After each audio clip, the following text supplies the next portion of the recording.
Buenas a todos, bienvenidos a un vídeo más de la asignatura de señales y sistemas. Y en esta ocasión vamos a hacer un ejercicio sobre la simulación de sistemas, para practicar la simulación de sistemas. Recordemos brevemente primero qué era esto de la simulación de sistemas. Bueno, pues básicamente la simulación de sistemas lo que pretende es que si yo tengo una situación donde tengo una señal continua que pasa a través de un determinado sistema, por tanto también continuo HDT, y sale del sistema una señal, vamos a llamarla I sub CDT, pues la simulación de sistemas lo que pretende es calcular la salida, en este caso I sub C, a través de la entrada X sub C, o ejercitar este sistema HDT continuo, pero simulándolo o ejecutándolo a través de un sistema discreto.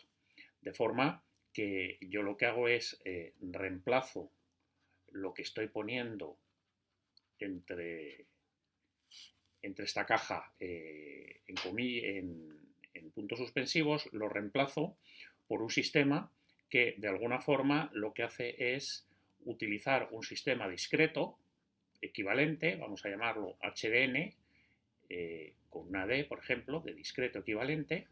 Entonces, lo que yo tengo que hacer es tratar de hacer exactamente lo mismo, pero con un sistema discreto equivalente. Entonces, aquí recordar que lo que yo necesito es poner un bloque continuo discreto, aquí poner un bloque discreto continuo, y que yo tenga a la salida exactamente la misma señal I sub CDT. Entonces, este sistema que hay dentro de la caja, fijaros, que se comporta exactamente como el sistema de arriba. El conjunto del sistema continuo discreto, conversor continuo discreto, sistema H discreto y conversor discreto continuo se comporta exactamente como mi HDT de arriba.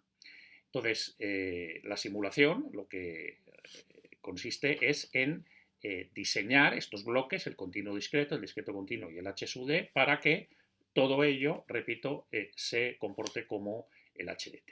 Entonces, acordaros que básicamente pues, el sistema se hacía partiendo de la señal continua X de T.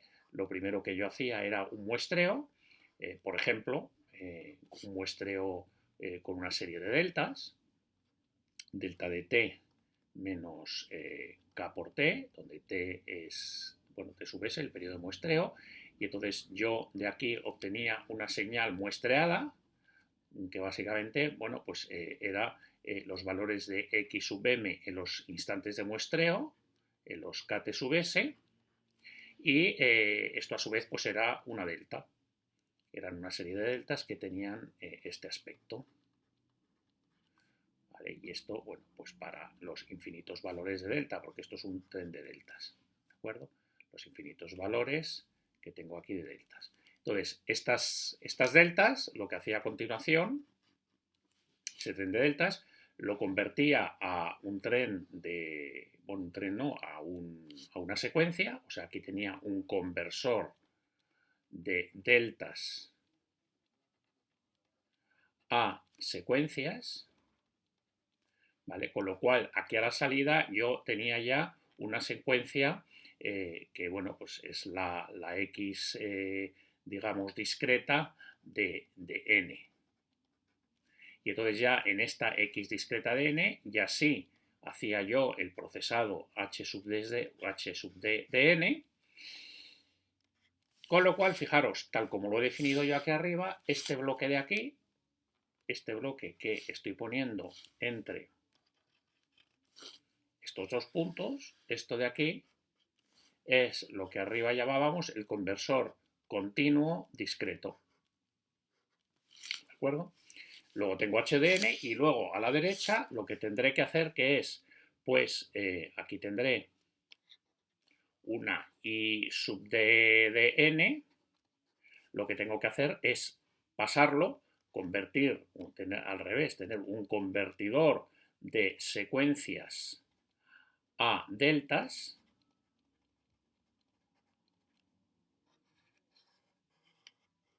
¿vale? Y después de este conversor de secuencia a deltas, acordaros que lo que yo hacía era un filtrado paso bajo con una frecuencia de corte determinada, y a la salida entonces de este filtrado paso bajo, aquí tengo una I, tengo una I de T, ¿de acuerdo? Y entonces hago el filtrado paso bajo y como consecuencia de ese filtrado ya tengo mi señal I sub C de T, ¿de acuerdo? Con lo cual, esto que pongo aquí sería lo que conocemos como conversor discreto continuo, ¿vale? Bueno, entonces en este ejercicio, como en tantos otros, lo que me piden es que yo tengo un filtro analógico y que lo quiero simular y que, bueno, pues que enseñe pues cómo tiene que ser esta H sub D.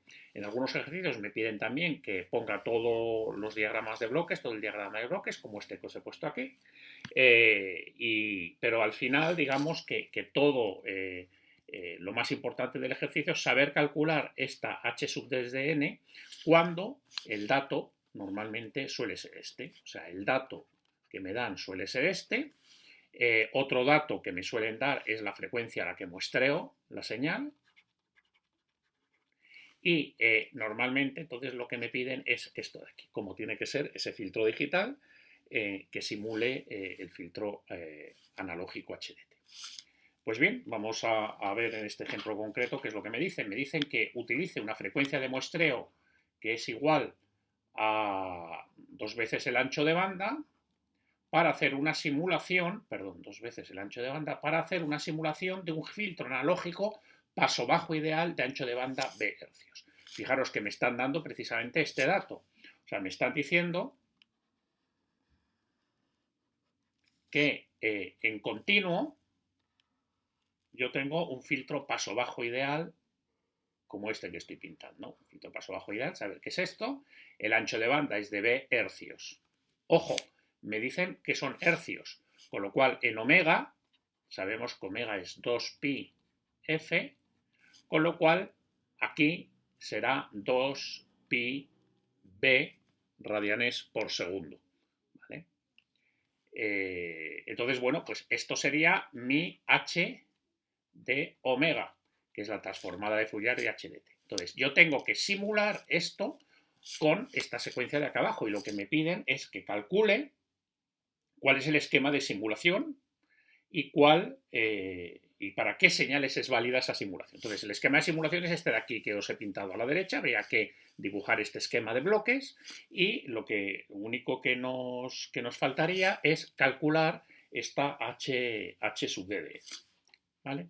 Bueno, acordaros que esto era muy sencillo, el cálculo de la H sub D de n o de la H sub D de omega, la H sub D de omega, que sería el filtro paso bajo equivalente que tendríamos en discreto, pues es muy sencillo porque acordaros que lo que es básicamente el mismo filtro, exactamente el mismo, y lo único que hacíamos era hacer un cambio, una normalización del eje horizontal de las frecuencias. Ya que estos son radianes y estos son radianes por segundo, acordaros que la forma de pasar de las omegas pequeñitas a los omegas grandes pues era multiplicar por el periodo de muestreo. ¿De acuerdo? Radianes por segundo es igual a radianes, con lo cual lo único que yo tengo que hacer es las frecuencias en el eje horizontal que son importantes, que en este caso sería 2πb, las tengo que trasladar a la omega mayúscula mediante esta traslación, que es simplemente multiplicar las omegas minúsculas por t sub s y obtendré las omegas mayúsculas. ¿De acuerdo? Bien, ¿cuánto vale t sub s en este caso? Bueno, el dato que me dan es f sub s. ¿Vale? Bueno, pues la frecuencia es 2pi partido por el periodo, perdón, la frecuencia es la inversa del periodo, con lo cual la frecuencia de muestreo será la inversa del periodo de muestreo, que es lo que yo estoy buscando. Y la frecuencia de muestreo me han dicho que es 2b, con lo cual el periodo de muestreo es 1 partido por 2b. Por tanto, si yo inicialmente tenía una frecuencia angular 2πb correspondiente a la frecuencia de corte superior, pues esa frecuencia pasaría a 2πb multiplicado por el periodo de muestreo, que sería 1 partido por 2b, en la omega mayúscula. 2b se va y me quedaría pi. Por tanto, este 2πb se me normaliza o se me va a pi cuando yo paso de la frecuencia o de la frecuencia angular continua a la frecuencia angular discreta. Por tanto, repito, este sería el h sub d de omega correspondiente. Bien, me dicen también que indique para qué señales esta simulación es válida. Bien, la simulación es válida, pues obviamente para aquellas señales que son correctamente tratadas cuando pasan a través de esta cadena. ¿Y cuáles señales son correctamente tratadas? Bueno, pues fijaros, en primer lugar, aquellas señales que son muestreadas correctamente. Si yo a la señal de entrada no la muestreo correctamente, pues evidentemente ya lo que hay a la derecha va a estar mal. O lo dicho en otras palabras, este filtro de interpolación, este filtro de recuperación paso bajo a la salida, no va a funcionar correctamente. Por lo tanto, lo que tengo que ver es si se cumple el criterio de Nyquist de muestreo de la señal de entrada. Entonces, la frecuencia a la que yo estoy muestreando, repetimos, es un dato que es igual a 2b, y sabemos que la frecuencia de Nyquist tiene que ser igual, como máximo, a el doble del ancho de banda de mi señal. Ancho de banda máximo de la señal. ¿De acuerdo? Luego, entonces, si yo muestreo a 2b y la frecuencia, y Nyquist me dice que tienes que mostrar como mínimo a 2 veces el ancho de banda máximo de la señal, obviamente de aquí lo que sacamos es que el ancho de banda máximo de las señales de entrada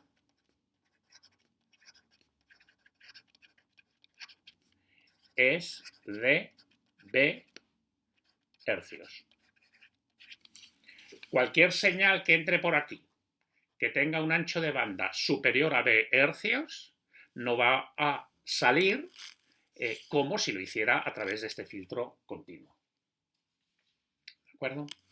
Perdonad esta raya que me ha salido aquí, que no sé por qué ha salido.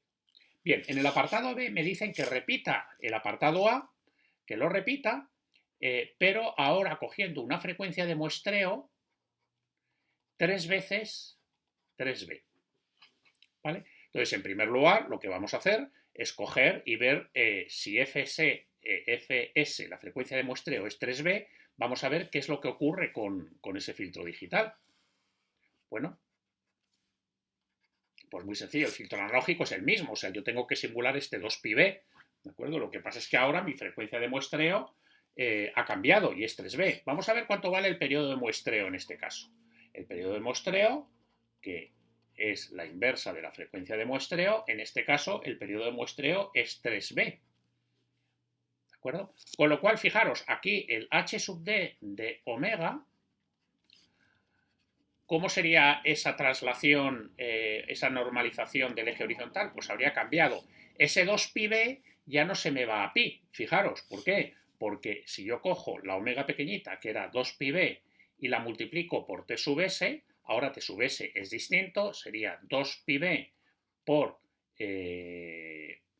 perdonad, esto es 1 partido por 3b, ¿vale? 2πb por 1 partido por 3b, fijaros que ahora esto me da 2 pi tercios, ¿no? Sí, me queda 2 pi tercios. O sea, aquí ya no me voy a pi como me iba antes, sino que ahora me voy a 2 pi tercios. Este valor de aquí, al simular digitalmente, con una frecuencia de muestreo distinto, con una frecuencia de muestreo superior, se me va a 2 pi tercios. ¿De acuerdo? me ha cambiado el filtro, la forma del filtro me ha cambiado. Antes, fijaros que el pi, bueno, pues estará por aquí a la derecha ahora, ¿vale? Antes filtraba las frecuencias, fijaros, hasta pi, y por encima de pi valía 0, ahora no, ahora la frecuencia de corte es más baja. Solamente, y esto es un tema muy importante, una conclusión muy importante, los filtros digitales, manteniendo exactamente todo igual, fijaros aquí el programita que me hiciera H sub D es la misma, los circuitos lo mismo, lo único que cambiando la frecuencia de muestreo yo soy capaz de cambiar lo que realmente estoy simulando, ¿de acuerdo? Y eso, como digo, es un tema muy importante. Tú haces un único programa y simplemente cambiando la frecuencia de muestreo eres capaz de cambiar el comportamiento de tu filtro. Fijaros, ahora, ¿para qué señales sería válida esta simulación? Pues bueno, volvemos a hacer lo mismo. La frecuencia de muestreo ahora me dicen que es 3B, ¿de acuerdo? Y la frecuencia de Nyquist tiene que ser 2 veces el ancho de banda máximo de mi señal, ¿de acuerdo? Con lo cual, de aquí lo que sacamos es que el ancho de banda máximo, el B máximo de la señal de entrada, es igual a 3 medios de B, ¿vale?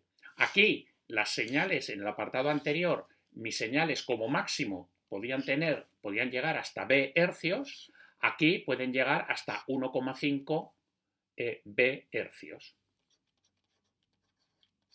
¿De acuerdo? Al muestrear más rápido, no solamente me cambia la respuesta de mi filtro, sino que además puedo meter señales que tengan un mayor ancho de banda. Bueno, espero que os haya quedado claro y nos vemos en otro vídeo próximamente.